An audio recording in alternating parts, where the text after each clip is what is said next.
Okay, we've got that out of the way. I know you probably knew what an LLM and an API was, but hopefully there's still something interesting in there. But now AI agents, even if you think you know what an AI agent is, there's so much confusion and disconnect and disharmony about what exactly is an AI agent. There are memes about this, about how confusing it is. So let me clear up any confusion. An AI agent can honestly be whatever you want it to be. It's one of these terms that people use so loosely these days. So never fear. You can call anything you're doing. I guess it has to be something to do with AI. You could call it an AI agent.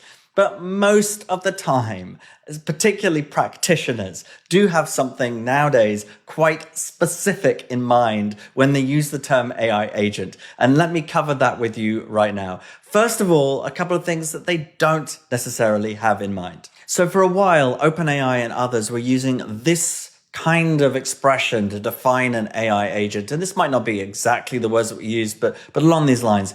They were AI systems that can do work for you independently. And of course, that has shades of like the OpenAI GPT agent, formerly the operator agent.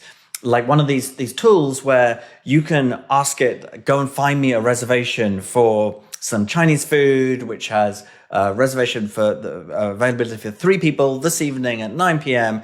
in New York. Go. And off it will go, and you can watch it open up a browser and do stuff working for you independently. And that was a kind of working definition of AI agents for a long time. And then towards the start of 2025, there began to be industry consensus around a slightly tighter definition that Anthropic had in their seminal blog post, Building Effective Agents. Hugging Face had it, the New York startup. And it is that agents are where an LLM controls the workflow. Where an LLM controls the workflow. So some idea that there could be many different things that could happen next. And the way you decide which one happens next is not just through some code. You don't just say, do A, then do B, then do C. But rather, you send a prompt to an LLM. You talk to GPT and you say, hey, there are 3 things that could happen next. Please respond with which one it should be. And it was responding so that the LLM was orchestrating what happens when. And at that time, that became the evolving definition of an AI agent. But the new definition of an AI agent that has really taken hold towards the end of 2025 is that it's an LLM that runs tools in a loop to achieve a goal. Runs tools in a loop to achieve a goal. And we haven't yet gone through all this terminology. Some of this you probably have a decent idea of, but we are going to go deep on this, of course. You already saw that we created an AI agent node, as they're called, like one of those boxes in n8n, and that it had tools there as one of the lines coming out of it, connectors. So we are going to be building these AI agents. And generally speaking, on this course, we can be pretty loose. Of course, in n8n, there is this AI agent node that we've already used, and really any project that's got that in it, including the one we did a few moments ago, we could consider to be an AI agent. But strictly speaking, the practitioner's view would be that it's only a true agentic AI case when we have an agent running tools in a loop to achieve a goal. And never fear, for the main projects on this course, we will absolutely tick all those boxes. We will be building true AI agents.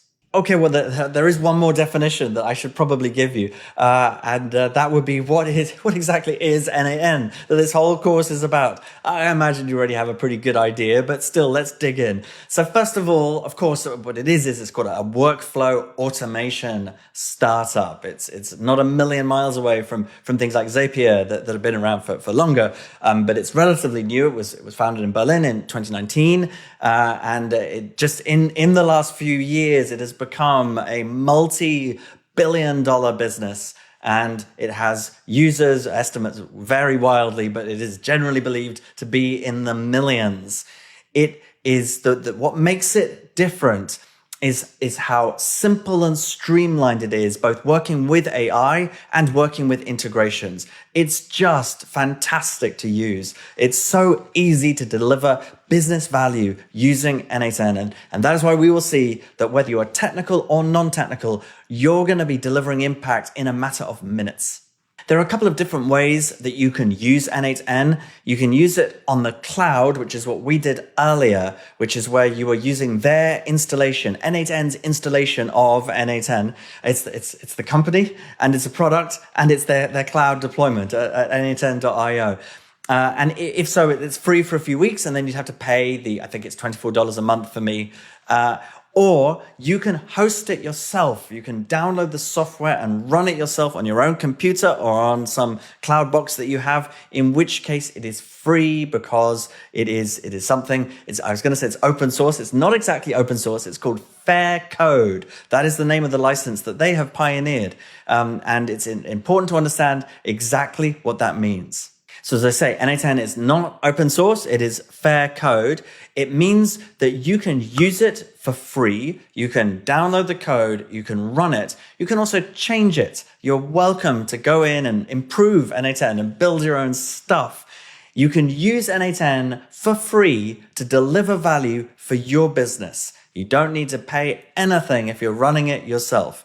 You can also build client projects. You can deliver projects for your clients. If they use n8n, you can build stuff for them in n8n, and you don't need to give any money to n8n. That is yours to do and mine to do. That is part of the Fair Code license. So you may be thinking, okay, so what can't I do? Well, basically, it's perfectly reasonable.